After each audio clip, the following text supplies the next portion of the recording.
आज सुनेंगे कहानी धोखेबाज। दोपहर के 2 बज रहे थे। घर का मुख्य दरवाजा खुला हुआ था। तानिया हॉल में बैठकर शांत भाव से खाना खा रही थी। उसने अभी पहला निवाला मुंह में लिया ही था कि घर के बाकी सदस्य चेहरों पर उदासी का मुखौटा ओढ़े अंदर दाखिल हुए। तानिया ने उन्हें देखा पर अपना खाना जारी रखा। तानिया को इस तरह बेफिक्र होकर खाते देख उसकी सासू माँ कमला देवी से रहा नहीं गया। उन्होंने ताना मारते हुए कहा, यहाँ परेशानी के मारे हम सबका खाना छूट गया है और इसे देखो, आराम से बैठकर हलवा पूरी उड़ा रही है। यही होते हैं आजकल की बहुओं के लक्षण। तानिया ने उनकी बात को अनसुना कर दिया और अपने भोजन पर ही ध्यान केंद्रित रखा। कमला देवी ने हाथ नचाते हुए आगे कहा, यहाँ कर्जा उतारने के चक्कर में मेरे और छोटी बहू कीर्ति के सारे गहने बिक गए। हमारी जान हलक में अटकी है और इसे कोई फर्क ही नहीं पड़ रहा। असल में कमला देवी और रोहित सिर्फ तानिया के गहने बिकने से परेशान नहीं थे। उनके पैरों तले जमीन खिसकने की असली वजह कुछ और ही थी। मयंक, रोहित और कमला देवी ने मिलकर एक फर्जी कंपनी में बहुत बड़ा निवेश किया था। तानिया ने थाली से नजरें उठाई और बेहद शांत लेकिन कड़े लहजे में कहा, पहली बात तो ये कि घर में क्या खिचड़ी पकती है मुझे कभी बताया नहीं जाता। दूसरी बात, मेरी मर्जी कि मैं क्या खाऊं। और तीसरी बात, रही आपके गहने बिकने की बात, तो मैं क्या कर सकती हूँ। ये तो आप लोगों के अपने कर्म है जो लौट कर आए हैं। तानिया का इतना कहना था कि कमला देवी गुस्से से तमतमा उठी। वो कुछ बोलने ही वाली थी कि उनके बड़े बेटे मयंक ने उन्हें इशारे से चुप करा दिया। तानिया खाना खत्म कर रसोई में बर्तन रखने गई और वहां से सीधे अपने कमरे में जाकर लेट गई। पलंग पर लेटते ही बीती बातें उसके दिमाग में घूमने लगी। कुछ दिन पहले तक की स्थिति बिल्कुल अलग थी। उस दिन सुबह से तानिया पैसों के इंतजाम के लिए इधर उधर भाग रही थी। मयंक भी सुबह से घर नहीं लौटा था। तानिया बेहद परेशान थी, लेकिन घर में किसी को उसकी परवाह नहीं थी। जब तानिया ने मदद की उम्मीद में सास की तरफ देखा तो कमला देवी ने बेरुखी से कहा था, हमने तो पहले ही कहा था कि फालतू के कर्ज लेने की जरूरत नहीं है, पर सुनता कौन है। रख दिए अपने गहने गिरवी, अब भुगतो। बड़ों की बात ना मानने का यही नतीजा होता है। उस वक्त तानिया का मन हुआ कि कह दे, अगर आपने शुरुआत में साथ दिया होता तो यह नौबत नहीं आती। लेकिन मयंक की चिंता में वो चुप रह गई। घर के लोग सांत्वना देने के बजाय बस छींटाकसी कर रहे थे। खैर, उस वक्त तानिया का पूरा ध्यान दरवाजे पर था।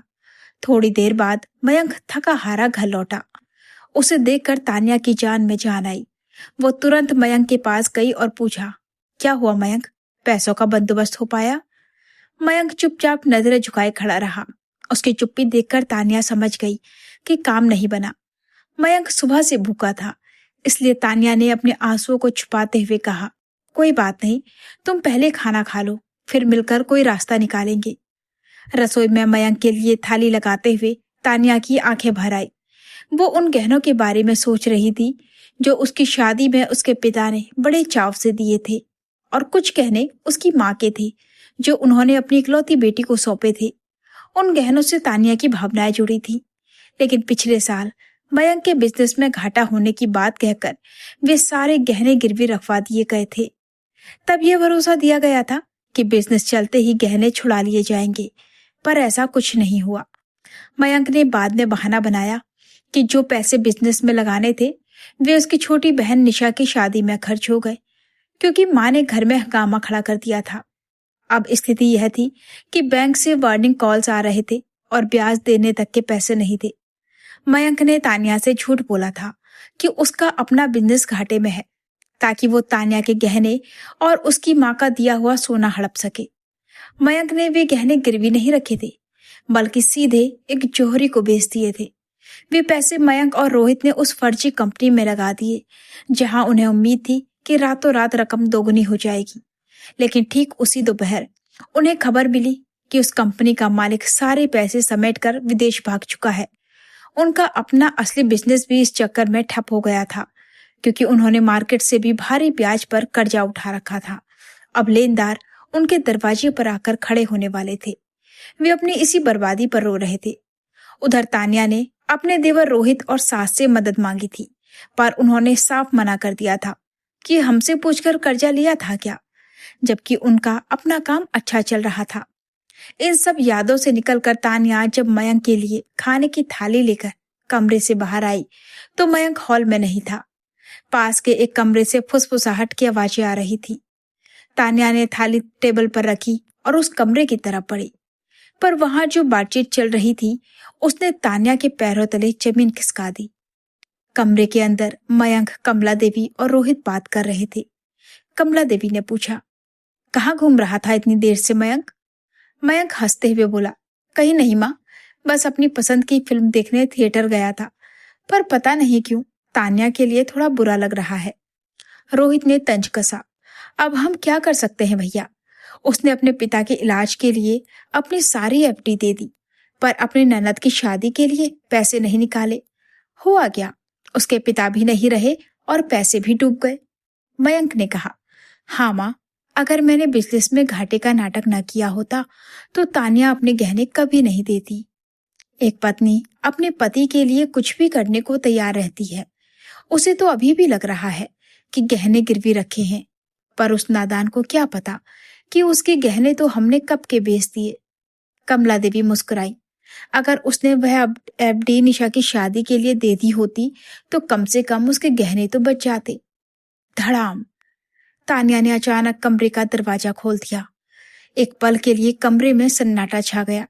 थोड़ी देर पहले जिन आंखों में आंसू थे अब उनसे अंगारे बरस रहे थे। तान्या ने आगे बढ़कर पूरी ताकत से मयंक के गाल पर एक जोरदार थप्पड़ रसीद कर दिया। तुम पति हो मेरे, मुझे बोलते हुए भी शर्म आ रही है। मेरे प्यार और विश्वास का ये सिला दिया तुमने, मेरी भावना का इस तरह मजाक उड़ाया।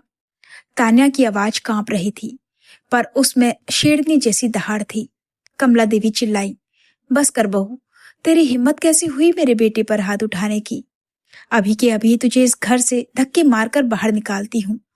तेरा बाप तो रहा नहीं, देखते हैं तेरा भाई भाभी तुझे कितने दिन अपने पास रखते हैं। तान्या ने पलटकर कहा, चुप रहिए आप, आपकी हिम्मत कैसे हुई मुझे बहू कहने की? भाड़ में गया ऐसा मान सम्मान। और मयंक, तुम्हें क्या लगता है कि मैं रोती हुई अपने मायके जाकर बैठ जाऊंगी? ये भूल कभी मत करना।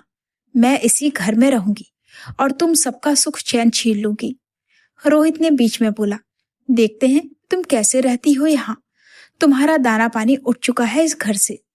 तान्या ने मुस्कुराते हुए कहा, सोचना भी मत, जो तुम लोगों ने किया है उसे कानूनी भाषा में धोखाधड़ी कहते हैं।